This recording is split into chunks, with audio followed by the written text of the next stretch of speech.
Fraternal greetings to all of our dear comrades and friends. Thanks to WPC and ECAP, our hosts, for organizing the 8th International Seminar on the Abolition of Foreign Military Bases. It is indeed a great pleasure and honor to be here among the most prominent leaders of the and organizers of the peace movement in the Americas around the world. As we are all aware, our world is transitioning from a unipolar world dominated exclusively by imperialism to a multipolar world based on international law and respect for the sovereignty of nations. The emergence of China as an alternative economic power to the United States and the tendency of more countries around the world to approach and exchange with that country rather than with the US and the West has challenged the economic interests of the United States and the European imperialists. On the other hand, Russia's gradual restoration of its independent power over the past 3 decades, since the dismantling of the socialist state in the USSR, and Russia's independent entry into the world of politics, global politics, as an influential actor on international relations, have changed the equation of power globally to the detriment of imperialist states, especially the United States.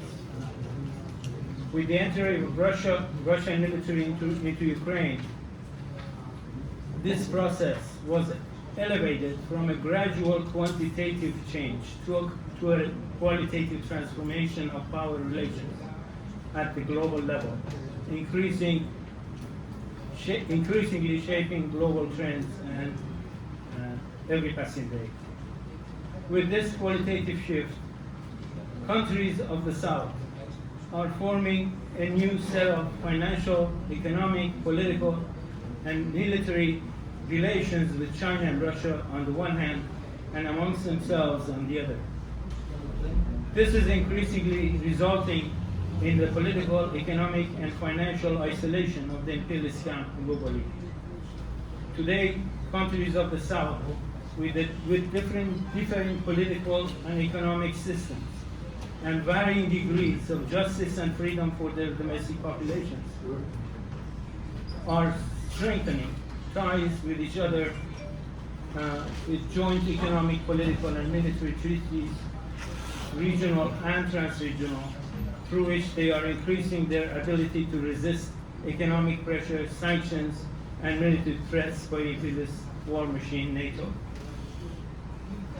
It is in response to this growing global trend that the imperialist powers, especially the United States and its European allies, have focused all their efforts on disrupting the process of progress of the resisting countries by applying lethal economic pressures, destabilization, threat, or carrying out military interventions, especially in countries like Cuba, Venezuela, Nicaragua, Syria, Iran, Russia, and China.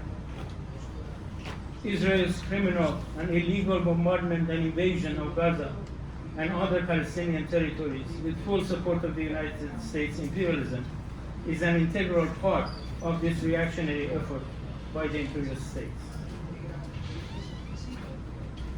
If we accept that the cohesion, strengthening, and success of this global front is a necessity for achieving the stated objectives, including the national ones, then we must recognize that any action that undermines the power of resistance of this resistance front, or even aims at destabilizing any of its constituent states, would only serve to weaken this anti-imperialist front. And this is the red line that every progressive and revolutionary force must consider in this critical juncture. It has been precisely with the aim of breaking the back of the resistance front at the international level that imperialism has been for a long time trying to redirect the focus, mainly in resisting countries of the South, towards such issues as lack of democracy and violation of human rights.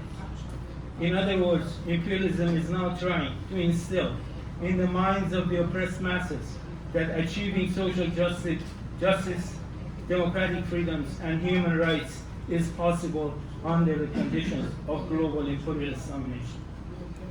In other words, they want the people to drop their global struggle against imperialism and focus on toppling their own so-called undemocratic governments. But many historical examples have proven the bankruptcy of such an approach. We ask, has anyone seen even one example of the victory of such struggles to achieve democracy and human rights since the collapse of socialist camp and the emergence of unipolar world under the thumbs of US imperialism? Has any of the anti-imperialist, anti-dictatorship struggles within the national framework in Iraq, in Egypt, in Libya, and numerous other countries, have they brought any democracy and human rights to the people of those countries? Has imperialism ever allowed, or has, as long as it exists, will ever allow for these struggles to succeed within the limited national framework? After the overthrow of these governments, has the condition of the people of any of those countries improved? Hasn't this one-sided emphasis on the struggle for democracy and human rights within a single country led to the partitioning of these countries and the loss of the people's ability to resist the imperialist plans for more domination? Experience has shown that the one-sided prioritization of the struggle for democracy and human rights within each country separately has led to the breakup of these countries, thus serving the imperialist plan for greater domination over the world. Even after the victory of revolutionary forces in countries such as Cuba, Venezuela, Nicaragua, and Bolivia, imperialism has not for a moment loosened its grip around their throats and has not spared any effort to overthrow their governments.